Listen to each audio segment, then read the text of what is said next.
साथ वाले की किताब में सैलरी का चैप्टर खोलें। अब अपनी किताब में पेज 118 निकालें।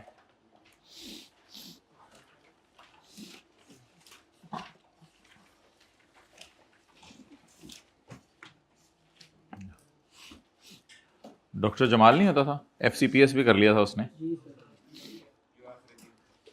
अच्छा जी, ऑन 31 CA शुरू किया था, बाद में डॉक्टरी में चला गया, याद नहीं आपको? ऑन 31 दिसंबर 2020x1, इसको क्या ले लें 20x1 को? 2021, तो फिर इसको 2000, क्योंकि ये x तो फिर 2 के लिए है ना, अब फिर x से कम होगा ना 2000। कर लें, बोले कर लिया नोट, कर लिया।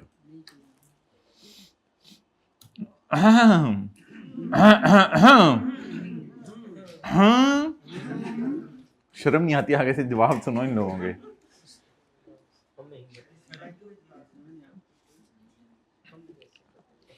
अच्छा my dear, on 31 December 2020x1,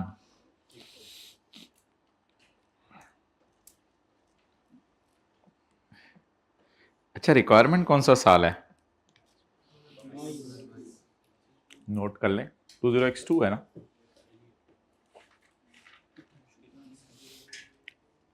अब सारे बताएं कि ये टैक्स ईयर 2021 है या 22 है?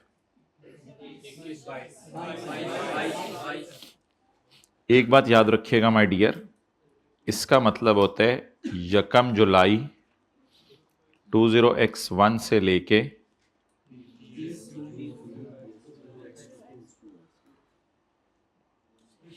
अब नहीं, स्पेशल नहीं, नॉर्मल नॉर्मल। अब 31 दिसंबर 2001 यहां फॉल कर रहा है ना, बल्कि एग्जैक्ट मिड में फॉल कर रहा है। फील कर लें वरना करवाता हूं फिर।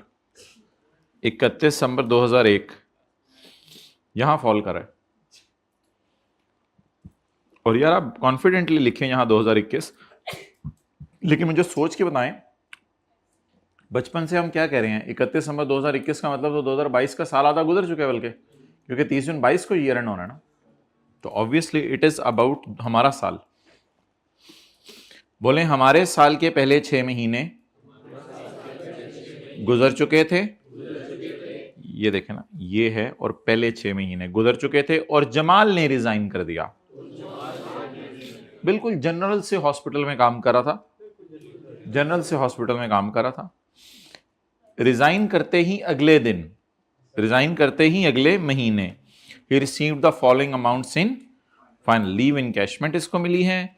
85,10,000 इसको रिकॉग्नाइज प्रोविडेंट फंड से मिले हैं, और 13 लाख और 17 लाख इसको सैलरी मिली है, जो कि 2019 की है और 2020 की है। खुल के बोला करें, जो कि 2019 की है और 2020 की है। जमाल ने हर महीने 5 लाख कमाया है, जुलाई 2001 से लेकर दिसंबर 2006 महीने उसने हर महीने 5 लाख कमाया है। उसकी इनकम का पिछले 4 सालों का डेटा ये दिया हुआ है। अच्छा, ये गोल्डन हैंडशेक के पैसे नहीं इसको मिले कि पिछले 3 सालों का लेके मैं एवरेज रेट निकाल लूं, और ये गोल्डन हैंडशेक के पैसे नहीं है, ये वो वाला नहीं है। पिछले 4 सालों का डेटा इसने दिया है। उसको भी छोड़ें, पहले मुझे बताएं कि जनरल रूल क्या है, सैलरी पे कैसे टैक्स लगता है? रिसीव्ड बेस पे। तो अल्हम्दुलिल्लाह हमारा जो साल है वो बना लें। हमारा साल कौन सा है my dear? Be confident, tax year 2022। छोटा सा करके मैं इसको लिख सकता हूं 2022। ये शुरू कब हुआ होगा? 1 जुलाई 20x1 और 20x2। नोट कर लिया आपने? चलें, अब बता दें हमारे साल उसने कितने महीने नौकरी की? 31 दिसंबर 20x1 तक।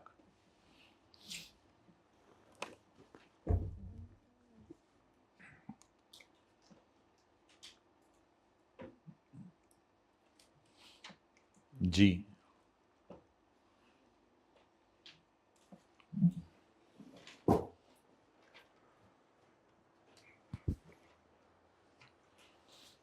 अब इधर ले आओ camera.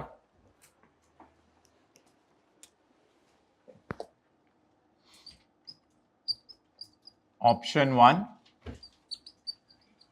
Salary is taxed on receipt base. Salary का रिसीट बेस पर टैक्स लगेगा।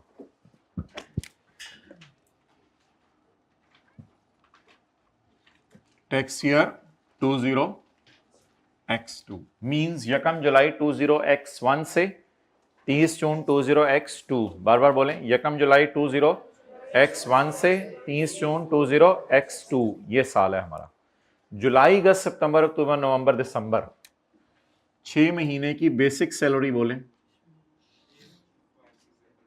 5 लाख ज़रब 6। हाँ 5 लाख है ना, डब्बे के ऊपर पैरा देखें उसमें लिखी हुई है 5 लाख। जी बोलें 3 मिलियन।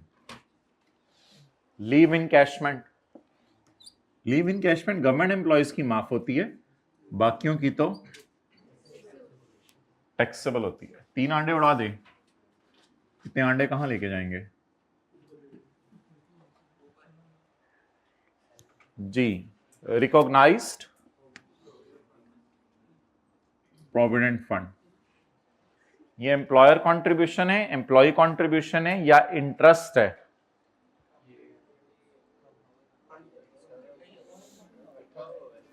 भाई ये तो कोई तरीका नहीं मोहतरम। एम्प्लॉयर कंट्रीब्यूशन है, एम्प्लॉय कंट्रीब्यूशन है या इंटरेस्ट है? ना एम्प्लॉयर कंट्रीब्यूशन है इस साल का, ना एम्प्लॉय कंट्रीब्यूशन है इस साल का, ना इंटरेस्ट है इस साल का। ये जो है, ये है, अल्लाह आपका भला करे, ये है received following amounts in final settlement. Final settlement का मतलब है ये घर जा रहा है तो जाते जाते इसको एम्प्लॉय ने कहा जा तो रहे हो, इसने कहा मैं जा रहा हूं, जा तो रहे हो, जाने वाले तो जाने, तो जाते जाते तुम्हें मैं 9,41,000 दे देता हूं। ये वो पैसे हैं जो रिटायरमेंट के टाइम पे मिलते हैं, जिसे हमने पेज नंबर 115 पे हाईलाइट करके एग्जेम्प्ट करके इसका कम्युलेटेड बैलेंस नाम लिखा था। पता कैसे चला करेगा? 2 इंडिकेशंस हैं सवाल में। पहला ये है रिटायर हो रहा है या रिजाइन हो रहा है। दूसरी इंडिकेशन इसको सेटलमेंट में मिल रहे हैं, यानी फाइनली मिल रहे हैं, वो पैसे जमा होके पड़े रहते हैं, एम्प्लॉयर का कंट्रीब्यूशन जमा रहेगा, एम्प्लॉय का कंट्रीब्यूशन जमा रहेगा, इंटरेस्ट बास्केट में जमा रहेगा, और रिटायरमेंट के टाइम पे जब इकट्ठा होके मिलेगा तब पेपर में लफ्ज यूज होगा फाइनल अमाउंट रिसीव्ड। तो it is like 941,000 on page 114। अब अगर आपने 941 पेज 114 पे नहीं लिखा हुआ तो मेरा कोई कसूर नहीं, मैंने लिखवाया था। It is like page 941 on page 114। तो पता कैसे चला ये एम्प्लॉयर एम्प्लॉय कंट्रीब्यूशन नहीं है, बल्कि सारे सालों के एम्प्लॉयर एम्प्लॉय कंट्रीब्यूशन इंटरेस्ट का टोटल है। Final amount receive from fund या डिपॉजिटेड इन फंड, उसके लिए भी फंड में रखी जा रही है या फंड को खाली करके लाल रुमाल डाल के पैसे दे दिए उसे? लाल रुमाल याद होगा आपको, लाल रुमाल रख के उसको पैसे दे दिए, ये तो एग्जाम्प्ट है।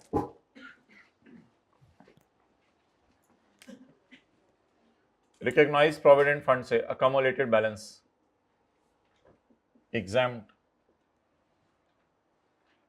हां अगर ये अनरिकॉग्नाइज्ड होता तो इसमें से एम्प्लॉय कंट्रीब्यूशन माइनस करते और इंटरेस्ट और एम्प्लॉयर कंट्रीब्यूशन सारे सालों का इकट्ठा इसी साल इनकम में जाना था। बस सैलरी एरियर में रिसीव हुई है उससे कोई फर्क नहीं पड़ता। हमें पता है कि सैलरी रिसीट बेस पे इनकम में जाती है, तो कोई नहीं, पुराने सालों की रिसीव हुई है, रिसीव होगी है तो इनकम में डाल दें 20W9 और 20X0 की। Salary of 20W9। अगर ये 2022 था तो ये 2019 और 20x0 2020। कितनी कितनी? 1.3 मिलियन जी।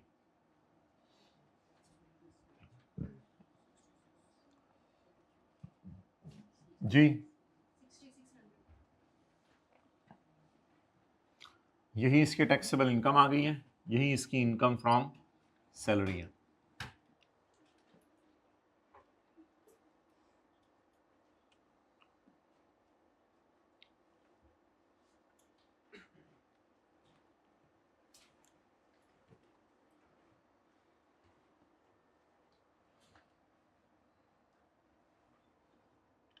जी यही टैक्सेबल इनकम है। अब सैलरी ही सैलरी है तो टेबल नंबर, अब मैं प्रॉपर नहीं करा, बेशक इसको वर्किंग में करके इधर ले आए, बेहतर तो ये होना था सैलरी की हेडिंग देते इसको वर्किंग में करते, वर्किंग से करके 6600 इधर ले आते।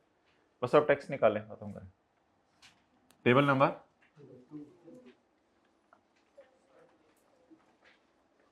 2।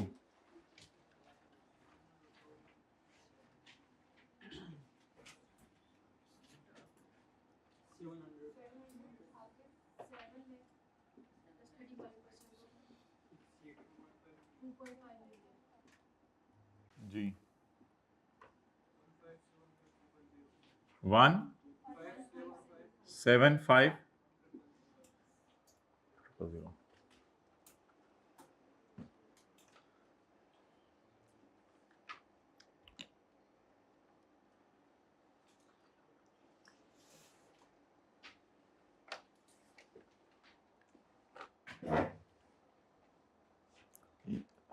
अच्छा जी। अब इसके नीचे आप 7-8 लाइनें खाली छोड़ दें, उसका मैं मतलब बताता हूं उसके लिए क्या करना है। 8-10 लाइनें वैसे अगले सफ़े पे आ जाए बेशक।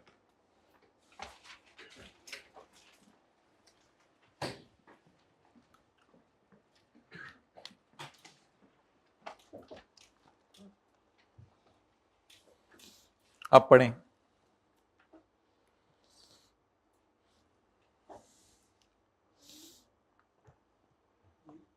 जी अब पढ़ें क्या लिखा हुआ है।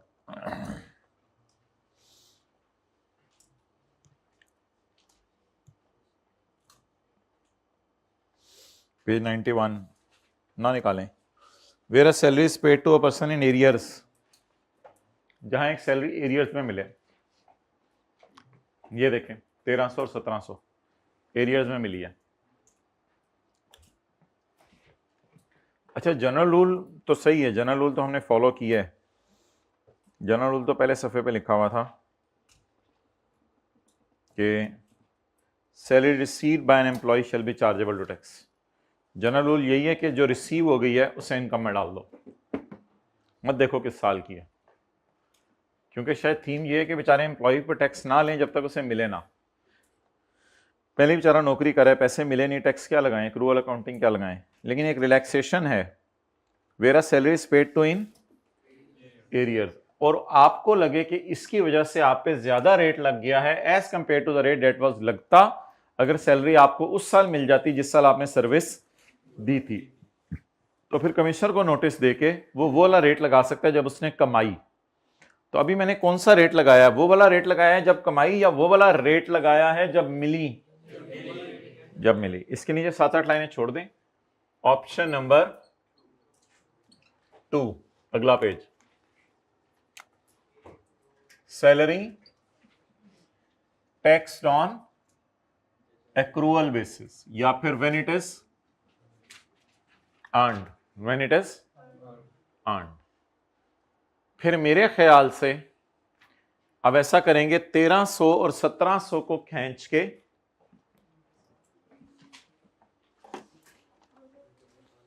ऐसा करेंगे 1300 और 1700 को खींच के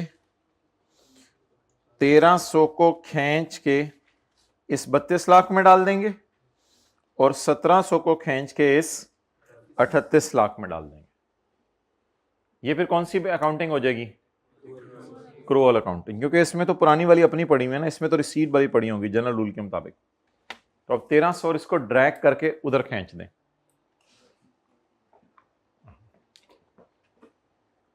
टैक्स ईयर 20x2 2022 का न्यूमेरिकल दोबारा सॉल्व करें। इनकम फ्रॉम सैलरी, टाइम जाया ना करें। Basic salary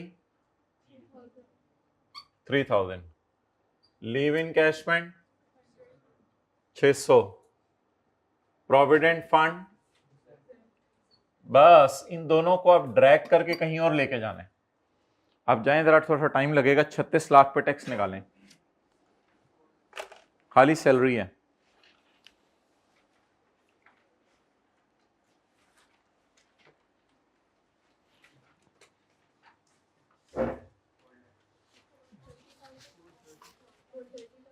ji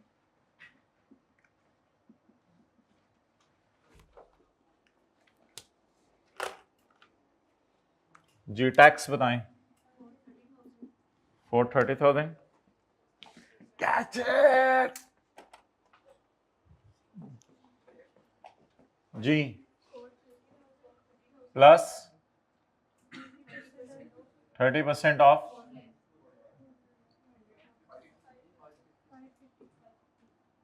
30% of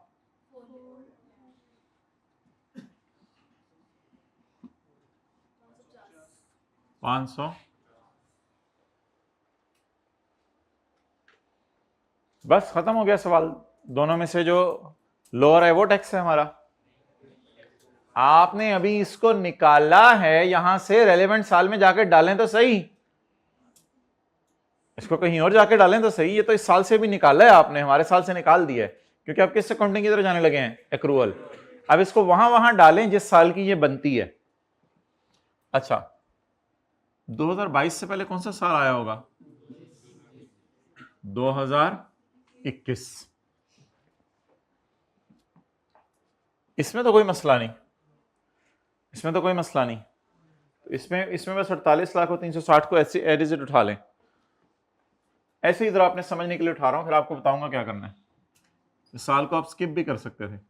taxable income कितनी? 48 लाख। और टैक्स चेक करने की जरूरत नहीं, सही होगा बस। अच्छा, अब टैक्स ईयर 2020 टैक्स ईयर 2020, इसकी जो इनकम है ना वो अब रिवाइज करनी पड़ेगी। अब इसको उठा के 1700 को इधर लाना पड़ेगा। इसकी अपनी इनकम कितनी है? 3800। 3800 जमा 1700, इधर आना। तुम मेरे थे, तुम मेरे थे, तुम मेरे थे। इधर किधर क्या कर रहे हो? इधर आओ। 1700 टोटल 50।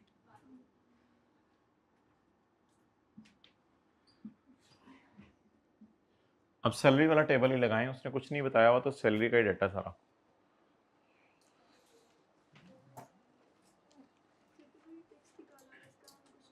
जो टैक्स निकला हुआ है उसको चेक ना करें ये सही है या नहीं, और जो टैक्स उसने सवाल में दिया हुआ है उसको तो अब रिवाइज करना पड़ेगा ना।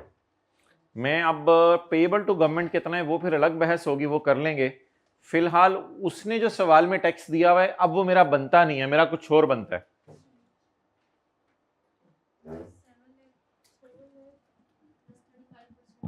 7 लाख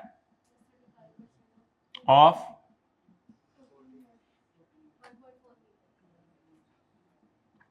जवाब 1190। एक छोटा सा काम और कर दें, TY20W9, जिसे आप 2019 भी कह सकते हैं। इसकी इनकम उठाएं 3200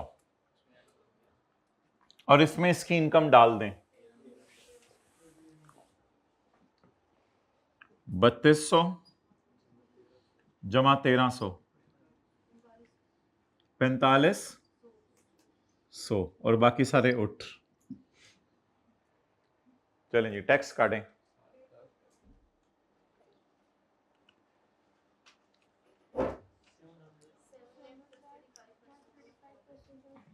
7 लाख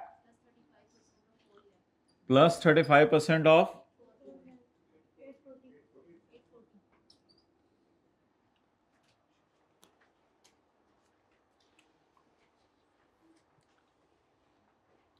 मेरे पास जगह नहीं बची, वरना मैं 2018 में आपको दिखा देता हूं, देखिए मैं वैसे आपको बता दूंगा ज़बानी 2018 का क्या करना है।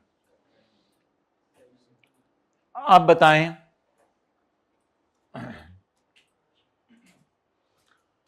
क्या ये वाले टैक्सेस इससे कंपेयर कर सकते हैं हम? जरा बताएं कैश बेसिस और अब ये समझ लें कंक्लूजन है, कैश बेसिस और एक्रूअल बेस पे 2002 का कितना टैक्स है? 15 और उसका 550 मिला है कि नहीं मिला? अच्छा, अब 2001 का एक्रूअल वाला भी नजर आ रहा है ना, व्हाइट बोर्ड पे रहे बस। एक्रूअल वाला कितने? 630। 2021 के बाद 2020 का 1190 और 2019 8। क्या मैं इनको कंपेयर करके देख सकता हूं कौन सा फिजिबल है?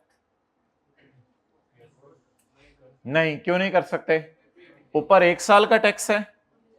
नहीं, फिलहाल तो टैक्स लायबिलिटी की बात करो, इसमें से उसने कितना पे कर दिया वो फिर बहस करनी है, मैं कर लूंगा, वो बहस उसने मांगी नहीं।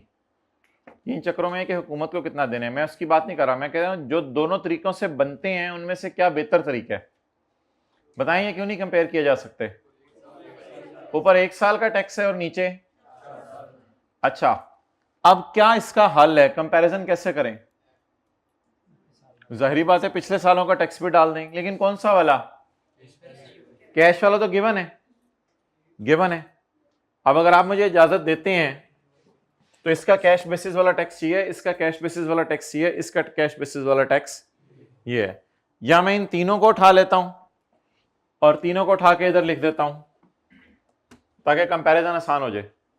आखिरी साल तो मुझे उठाने की जरूरत नहीं है क्योंकि उसमें कोई मसला ही नहीं है, उठाना है तो उसको भी उठा लीजिएगा 2018 वाला। लेकिन आप बताएं सवाल से तीनों टैक्स उठा लूं या फिर इस हेडिंग के नीचे 6-7 लाइनें डाल दूं?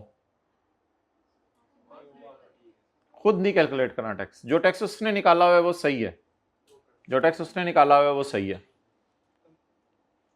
आप बताएं क्या करें? टाइम ज़ाया होगा। इधर अगर आपने कोई कैलकुलेशन करनी है देखने में आपको बड़ा अच्छा लगेगा, टाइम ज़ाया होगा, उतार लें दोबारा सारा। ऑप्शन ऊपर क्या है? Salaries tax on receipt base. अगर 2021 में भी रिसीट बेस होती तो इनकम कितनी थी? 4800 और टैक्स 630।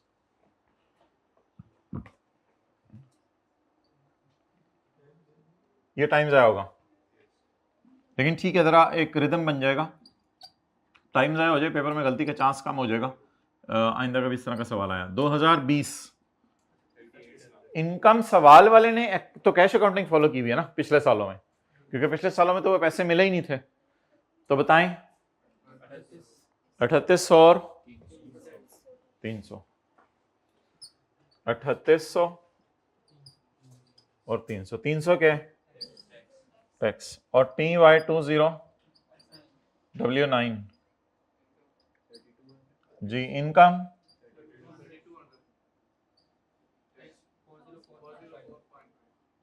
404.5। आखिरी साल अगर दोनों जगह डालना है तो दोनों जगह डाल दें, उसमें कोई मसला था ही नहीं।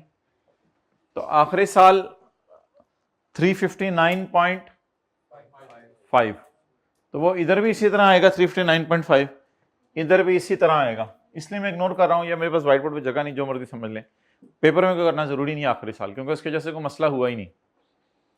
4 सालों का कंपैरिजन काफी है। 5वां साल भी डाल सकते थे अगर उसमें भी कोई मसला होता। विषय की तरह आखिरी कॉलम घर में जाके डाल लीजिएगा, फर्क कोई नहीं पड़ना, बराबर अमाउंट आनी है दोनों जी। 630 300 40 4.5। अब इन सबका हमें क्या करना पड़ेगा, टोटल। अब जरा देखें हुआ क्या है। इन दोनों अमाउंट्स को पहले हमने इस साल डाल के टैक्स निकाला, यह है जनरल रूल, काफी हैवी टैक्स आया। फिर इन दोनों अमाउंट्स को हमने इस साल में नहीं डाला और 1300 को इधर छोड़ दिया और 1700 को बुला के यहां छोड़ दिया 1700 को। तो बस 1300 और 1700 को यहां नहीं डाला, इन तीनों को यहां डाल दिया, 1300।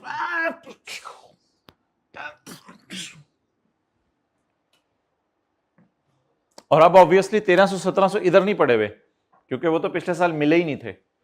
अब 1300 1700 इस वाले में सारे इधर पड़े हुए हैं और इधर नहीं पड़े हुए, और उधर वाले में 1300 1700 इधर नहीं पड़े हुए और रेलेवेंट जगहों पे। तो फिर ये कौन सी अकाउंटिंग है, क्रूअल। और ये आखिरी साल भी डालना हुआ तो डाल दें, लेकिन उसमें कोई मसला, उसके एरियर को रिसीव ही नहीं हुए तो कोई फायदा नहीं उसका। ये टोटल इसका तो 2909.5 और इसका टोटल 3210। कौन सी अकाउंटिंग बेहतर निकली? ये मुंह ऐसे करके देखने की जरूरत नहीं, मैं इसको थोड़ा सा इधर कर देता हूं। 404.5 इसका टोटल 290.5 और ये 3210। आप बता दें जी दोनों तरीकों में कौन सा बेहतर है? Cash accounting. सवाल की requirement, as a tax consultant I advise doctor Jamal about the amount of income tax payable by him for tax year 20X2। तो कौन सा पेएबल है, कैश वाला पेएबल बेहतर है, एक्रूअल वाला? कैश वाला। आगे पेएबल टू गवर्नमेंट निकालने तो वो मैं निकाल देता हूं, वो अलग डिस्कशन है अभी। चलें जी नोट करें, यही तो करना है, इसी के बाद तो एडवाइस देनी है अंग्रेजी में। यहां से लेके यहां तक ये आपकी मर्जी है। जरा ये तो कंपैरिजन आसान हो गया ना, ये जरा कॉन्सेप्ट जहन में बैठ गया। अगर ये इधर सॉल्व ना हो तो कॉन्सेप्ट जहन में ना बैठता। कैश अकाउंटिंग क्या कहती है, सारे सालों का छोड़ो, इधर डाल दो जितना मिला पुराना। कैश अकाउंटिंग कहती है पुराने सारे को इधर डालो। एक्रूअल कहती है जिस साल के वहां भेजो, यहां ना डालो। ये समझाना मकसूद था और मतलूब था, दोनों ही नहीं आ जाए हुए।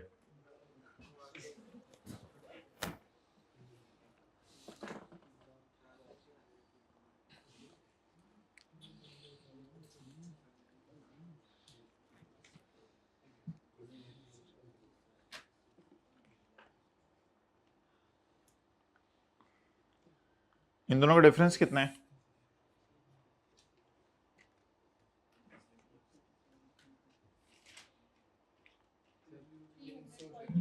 300.5। अच्छा माय डियर, एक सेकंड इधर देखें, मैंने सॉल्यूशन में ना ये वाला साल भी नहीं डाला हुआ क्योंकि इसमें कोई मसला नहीं था ना, तो मैंने सॉल्यूशन में ये वाला साल भी नहीं डाला। अभी मैंने सॉल्यूशन में नजर मारी है, सॉल्यूशन में मैंने ये वाला और ये वाला साल डाला हुआ है, लेकिन आप लोग इसी तरह करें, बेशक आखिरी साल भी सॉल्यूशन में डाल दें, कोई मसला नहीं है उसमें।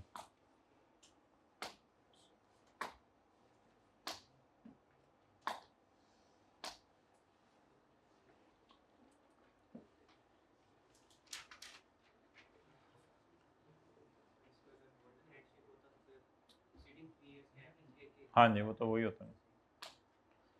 अच्छा जी, अब नोट करें, नोट कर लिया तो फिर कंक्लूजन ड्रॉ करें। Under cash accounting there is a tax saving of, under cash accounting there is a tax saving of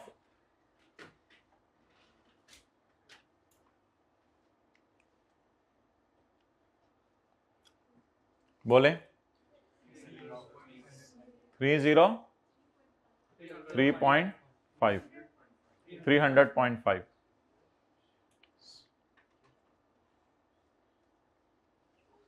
So he should take the arrears in the year in which they are received या in which they are earned. हाँ, so he should take the arrears to the year in which they are received.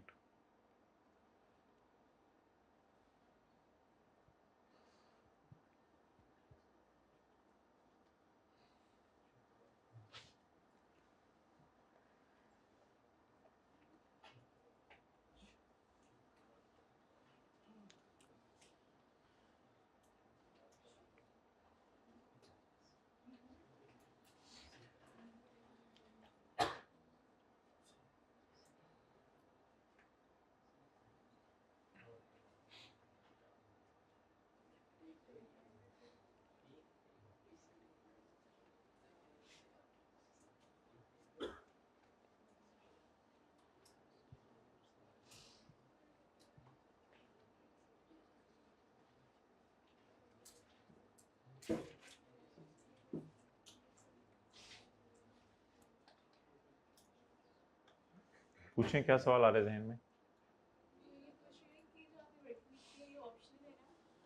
ये वाली, हाँ ये वाली तो option, लेकिन ये है कि आमने सामने जरा समझ आ रहा है। अच्छा, खुदा ना खास्ता वो पूछ ले कि कितना टैक्स हुकूमत को आप पे करना है, तो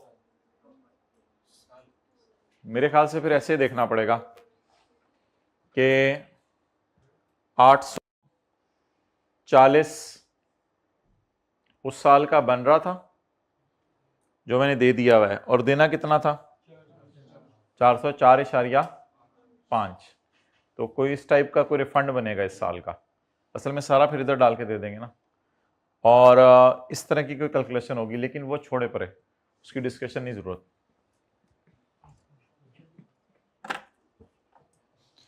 तो अब जरा मुझे टोटल बता दें क्या स्टोरी बनेगी कि ऑप्शन 1 क्या थी, 1300 और 1700 को 2022 में डालो, और दूसरी ऑप्शन फिर इन दोनों को कंपेयर कर लो एंड पे। ठीक है, अल्लाह हाफिज़, जाए। तो मैंने यही कराना था और क्या कराना था।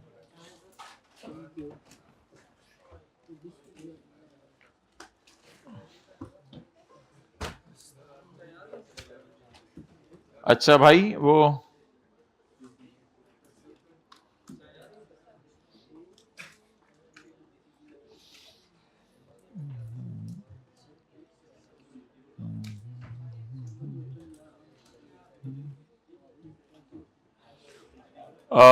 ये निकालें जरा, सितंबर 2024 का क्वेश्चन नंबर 7 का बी, क्वेश्चन नंबर 7 का बी, ये जो टेस्ट में आया था, नहीं भी दिया हो तो खैर है, किताबों में है आपके माय डियर। किताब का जो बिल्कुल आखिरी सफ़ा ना, उससे एक सफ़ा पहले निकाल लें, आखिरी सफ़े से एक सफ़ा पहले। वह किधर है भाई? अटेंशन चाहिए, आप जरा अटेंशन चाहिए, और अच्छी खासी चाहिए। टेंशन नहीं, अटेंशन।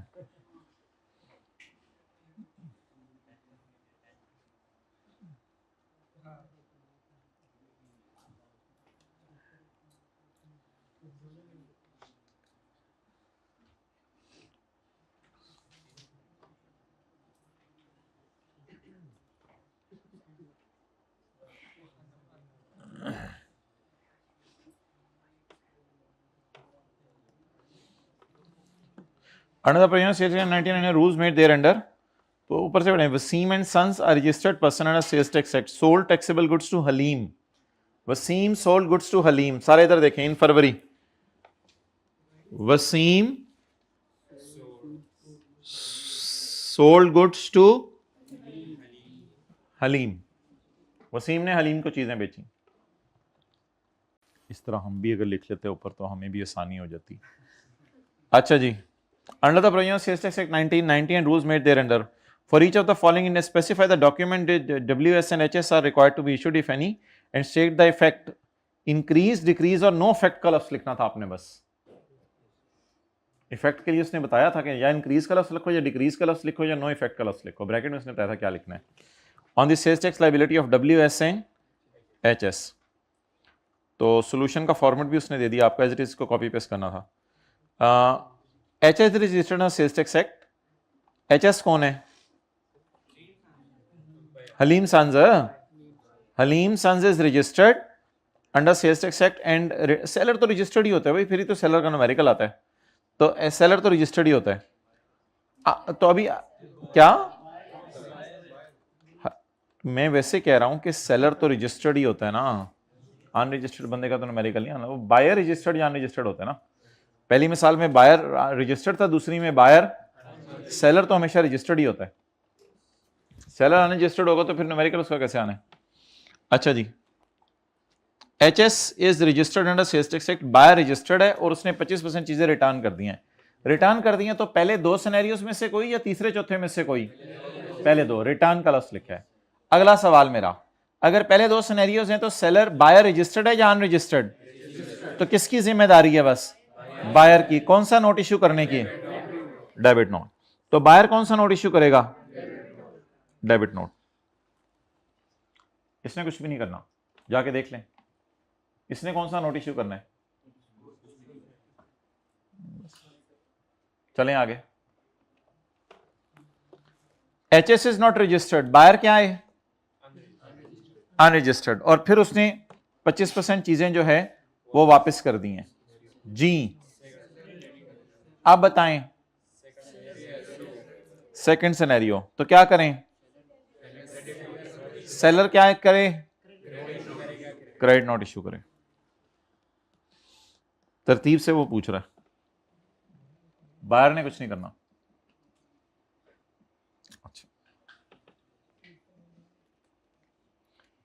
अच्छा, अब पहले दो सिनेरियोस को मैं दोबारा कराने लगा हूं। The note can only be issued the adjustment of debit credit और the note can only be issued अगर हुकूमत को फ़ायदा हो तो 180 डेज में, वरना उसके बाद नोट इशू नहीं किया जा सकता। अब हुकूमत को फ़ायदा हो रहा हो तो किया जा सकता है, अगर हुकूमत को नुकसान हो रहा हो तो नहीं किया जा सकता। अच्छा, अब देखें इसमें तो फरवरी और जुलाई में 180 दिन थे ही नहीं, और फरवरी और मई, फरवरी मार्च अप्रैल में इसमें भी 180 दिन थे ही नहीं। तो यहाँ तो नोट इशू करने के लिए दिन गिनने की ज़रूरत थी ही नहीं, इसलिए मैंने भी नहीं गिने।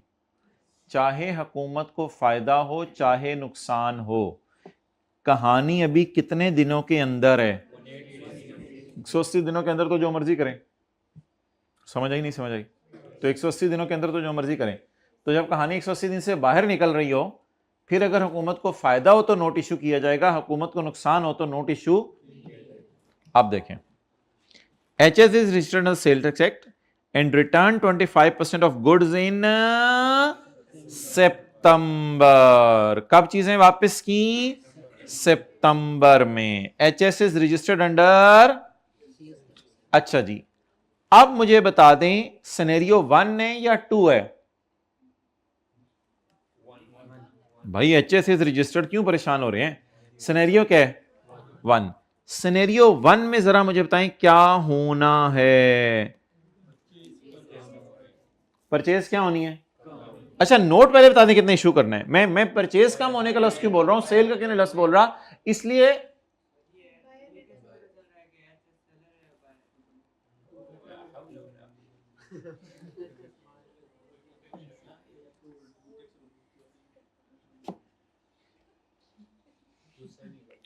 ये वाली लाइन मिस हो गई थी। अच्छा, और ये देखो शुरू में मैंने ये इधर लिख दिया था। अच्छा, क्लास के बाद सर मेरे से मिलना। अच्छा जी, HS is registered under the sales tax act and return 25% of goods in September. पहले तो ये बता देना नोट किसने इशू करना है? बायर ने इशू करना है। बायर जब नोट इशू करेगा तो उसकी परचेज कम होने से इनपुट कम होने से हुकूमत को। अब देखें, मार्च, अप्रैल, मई, जून, जुलाई, अगस्त, सितंबर, ये 7वां महीना बन रहा है, तकरीबन 180 से ज्यादा दिन बन रहे हैं, लेकिन खैर है नोट इशू, क्योंकि इस नोट इशू करने से गवर्नमेंट को असल में पहले देखना होता है नोट इशू किसने करना है। ये सवाल कौन सा है? रजिस्टर्ड बायर वाला सवाल है, तो नोट किसने इशू करना है? बायर ने। तो ये नोट इशू कर दे कितने दिनों बाद? 180 दिनों के बाद भी। तो परचेज कम हो रही है तो गवर्नमेंट को क्या हो रहा है? मैंने सेल कम हो रही है क्यों नहीं लिखा? क्योंकि सिनेरियो 1 में नोट इशू करना सेलर की जिम्मेदारी नहीं है, इसलिए मैं बायर के एंगल से चलाऊं, मैं बायर के एंगल से चलाऊं। तो जब मैं बायर के एंगल से चलाऊं तो बायर की क्या काम हो? नोट इशू करना किसकी जिम्मेदारी? और यार जिसको नहीं यकीन आ रहा ये देख लें, परचेज कम हो रही है, तो परचेज कम होने से हुकूमत को, तो ये एडजस्टमेंट 180 दिनों के अंदर के बाद भी की जा। इस वजह से अल्हम्दुलिल्लाह तुम क्या इशू करो, इसने तो कोई नोट नहीं इशू करना। आखिरी तो ऐसे बच्चों वाले थे इजी मार्क्स देने के लिए। Value of sale were erroneously कम record by seller. My dear, ये सेलर है, सेलर ने कम सेल रिकॉर्ड किया है, और चुप, सेलर ने कम सेल रिकॉर्ड किया था। एरर वाज रेक्टिफाइड इन जून 2000। चीजें कब बेची? फरवरी में। अब सेल कब बढ़ानी है? महीने ना गिने, हुकूमत को फायदा हो रहा है, महीने ना गिने, नोट इशू करें। अच्छा, नोट अब इशू किसने करना है? वर अंडरस्टेटेड। तो अब मैं क्या करूंगा बदले में? बढ़ाऊंगा ना, ओवरस्टेट नहीं कर दूंगा, वो तो फिर और ज्यादा आसमानों पे पहुंच जाएगा। अब मैं अंडरस्टेट को नॉर्मलाइज करूंगा, तो अंडरस्टेट को सही करूंगा, तो सेल बढ़ाऊंगा। तो कौन सा सिनेरियो? थर्ड। तो मैं कौन सा नोट इशू करूं? कौन? अगले ने एक्नॉलेजमेंट देनी है, इस सिनेरियो में नहीं देनी। The VOS and corresponding sales tax were erroneously. VOS और कॉरस्पॉन्डिंग सेल्स टैक्स ज्यादा हो गया, अब सेल्स टैक्स को कम करना है। Where for any valid reason VOS is to be decreased, तो सेलर शेल इशू आ। अच्छा, मुझे पता है इससे हुकूमत को नुकसान होगा, लेकिन ये एडजस्टमेंट अल्लाह का शुक्र है अभी 180 डेज हैं, तो ये भी देखना था कि नोट इशू करने से पहले नोट इशू होना भी बनता है या नहीं। अब नोट इशू कराएं, पहले ने क्या करना है भाई? अक्सर मैंने आपसे बात कर दी है, यहां से क्रेडिट डेबिट का पता चलता है, क्रेडिट डेबिट क्रेडिट, और यहां से हुकूमत को फायदे या नुकसान का पता चलता है। सेल बढ़ रही है, गवर्नमेंट को फायदा हो रहा है, यहां से गवर्नमेंट को नुकसान फायदे का पता चलता है। जी बोलें। और इसने बदले में, चलें जी, impact on sales tax liability. मैं नीचे से शुरू करता हूं, सेल्स टैक्स लाइबिलिटी पे इंपैक्ट। सेल्स टैक्स लाइबिलिटी कौन सी होती है? आउटपुट माइनस इनपुट जो एंड पे आ जाए, that is sales tax liability. अच्छा जी, अब आपने ये नहीं लिखना था इनपुट बढ़ रहा है आउटपुट बढ़ रहा है। इनपुट आउटपुट बढ़ने से न्यूमेरिकल के पेएबल पे क्या फर्क पड़ा है? सेल्स टैक्स लाइबिलिटी के साथ इनपुट आउटपुट के अल्फाज नहीं लिखने थे, बस इंक्रीज डिक्रीज और नो इफेक्ट। अच्छा जी, अब मुझे बताएं, पॉइंट 4 से मैं शुरू कर रहा हूं। पॉइंट 4, सेल कम रिकॉर्ड हुई है, सेल क्या हुई है? अब सेल बढ़ानी है, सेल बढ़ाने से बताएं गवर्नमेंट को, सेल बढ़ाने से गवर्नमेंट को। अब जब सेल बढ़ाने से गवर्नमेंट को फायदा होगा, तो गवर्नमेंट की फायदे वाली एडजस्टमेंट जब मर्जी करें। सेल बढ़ाने से आउटपुट बढ़ेगा, आउटपुट बढ़ाने से पेएबल टू गवर्नमेंट।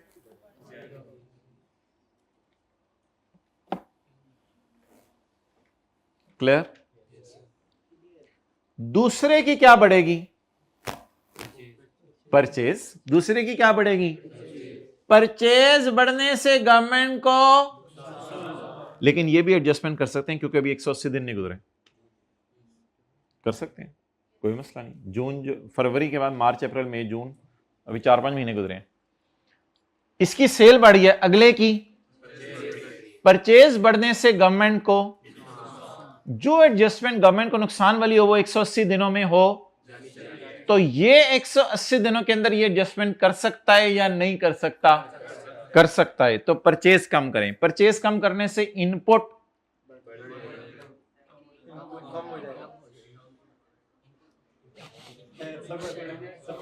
परचेज कम होने से इनपुट, परचेज और इनपुट एक ही चीज होती है, इनपुट कम होगा। इनपुट कम होने से पेबल टू गवर्नमेंट,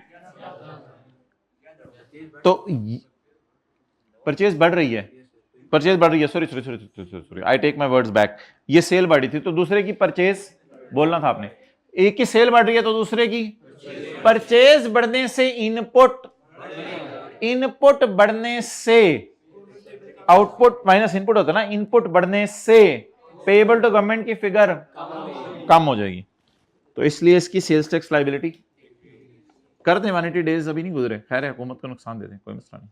डन, अगला चलें, आखिरी सेल को क्या करना है, ओवरस्टेट हो गई है, सेल को कम करना है।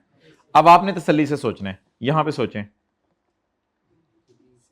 सेल कम होने से आउटपुट, आउटपुट कम होने से जो न्यूमेरिकल में एंड पे पेएबल आता है, ये आउटपुट होता है ना और ये इनपुट होता है, इस पे इफेक्ट बताना है।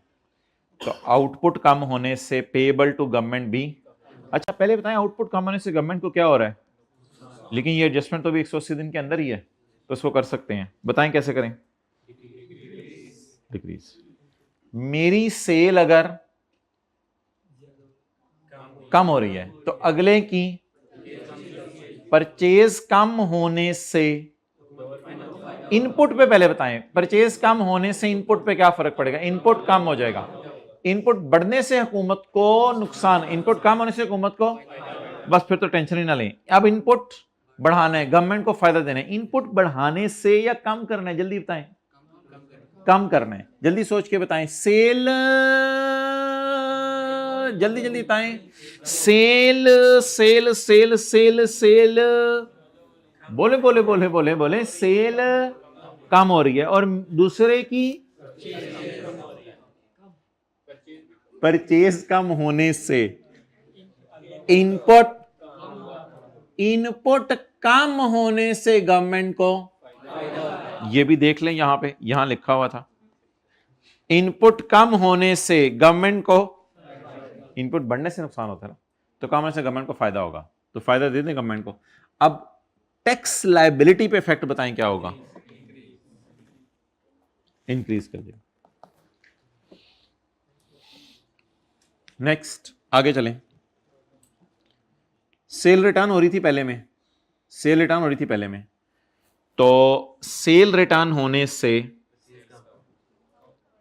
सेलर के साइड से चेक चल रहे हैं, बायर की साइड से चल रहे हैं, कोई मसला नहीं।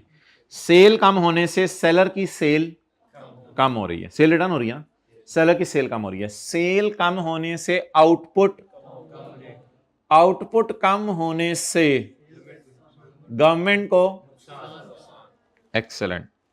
अब ये जो गवर्नमेंट को नुकसान हो रहा है ये एडजस्टमेंट कितने दिनों में की जा सकती है, तो अभी 180 दिन तो गुजरे नहीं, तो आउटपुट कम कर दें, आउटपुट कम होने से पेबल भी कम हो जाएगा, तो बताएं डिक्रीज।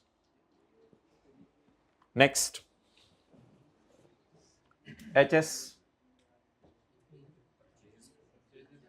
जल्दी सोचें,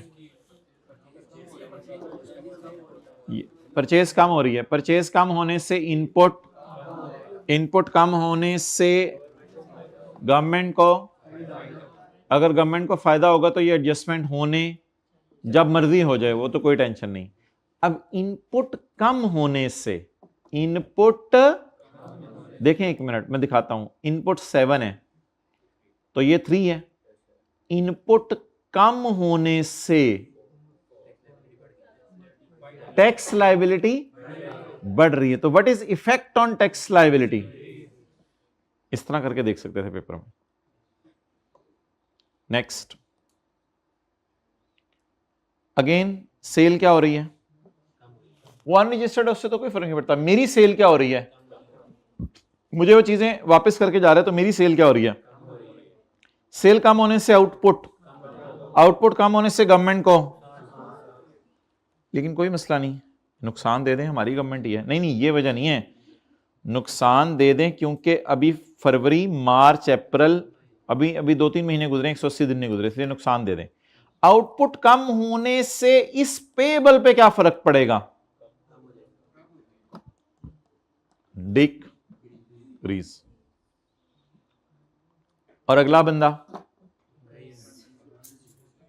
एक्सेलेंट, वो है ही अनरजिस्टर्ड, वो अपने सेल्स टैक्स का न्यूमेरिकल सॉल्व ही नहीं करता होगा, वो बंदा है ही अनरजिस्टर्ड,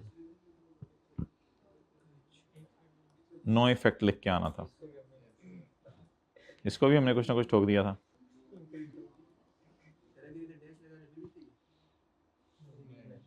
वो कह रहा था डैश ना लगाए, नो इफेक्ट। बहरहाल एग्जामिनर को ईमेल करके पूछ लो कि आगे आपने क्या किया डैश लगाने वालों के साथ, मुझे नहीं पता जिन्होंने डैश लगाई आगे आपने क्या किया उनके साथ। अच्छा, आगे चलें, सेल क्या हो रही है, मैं दिखा देता हूं, सेल क्या हो रही है, कम हो रही है, सेल कम हो रही है, इससे मुझे बता दें आउटपुट क्या हो रहा है, इससे गवर्नमेंट को, गवर्नमेंट के नुकसान की वो एडजस्टमेंट जो 180 दिनों के बाद हो वो, इसलिए ये एडजस्टमेंट नहीं कर सकता, इनपुट आउटपुट को एडजस्ट नहीं कर सकता, जब गवर्नमेंट को नुकसान नहीं दे सकता। नो इफेक्ट लगाना था, डैश ही नहीं लिखना था। अच्छा, और अगले बंदे ने गवर्नमेंट को फायदा देना है, क्योंकि उसकी क्या कम हो रही है, परचेज कम होने से गवर्नमेंट को वो दे दे, कोई मसला नहीं, परचेज कम हो रही है, इससे गवर्नमेंट को फायदा होना है, लिख लें।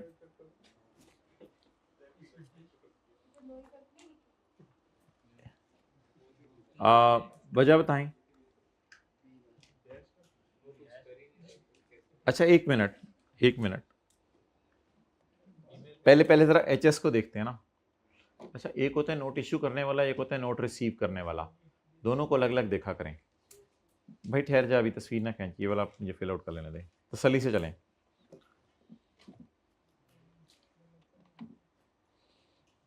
बायर ने चीजें वापस कर दी हैं सितंबर में, ठीक है, जब बायर चीजें वापस करेगा तो परचेज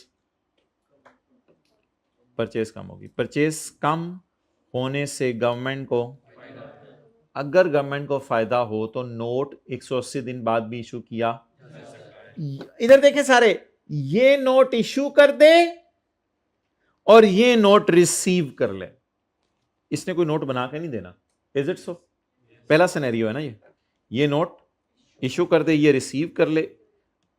आप बताएं पहले सिनेरियो में इसने कौन सा नोट बना के देना है?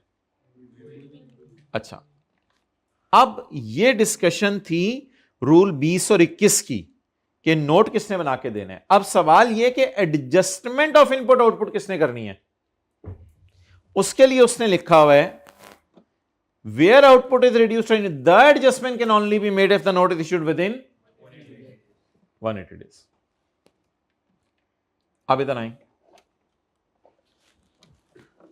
जब ये चीजें वापस कर रहा है, जब ये चीजें वापस कर रहे हैं एचएस, तो इसकी परचेज क्या हो रही है, परचेज कम होने से गवर्नमेंट को फायदा हो रहा है। तो जब ये परचेज कम करेगा, फर्ज करें ये है परचेज, इसने परचेज कम कर दी तो पेबल, तो गवर्नमेंट का रेवेन्यू बढ़ जाएगा इन, इसलिए ये एडजस्टमेंट करे क्योंकि इससे तो गवर्नमेंट को फायदा देना है। दूसरे के लिए सोचें, इसके लिए क्या कम हो रही है, सेल कम होने से आउटपुट, जब आउटपुट कम होगा सेल होने से, इससे गवर्नमेंट को, अब 180 दिन गुजर चुके हैं तो गवर्नमेंट को नुकसान, इसलिए दूसरा बंदा एडजस्टमेंट कर रहा होगा लेकिन ये एडजस्टमेंट नहीं कर रहा होगा। नोट रिसीव कर लेगा, ये अपने पास रख लेगा, लेकिन एडजस्टमेंट नहीं कर सकेगा।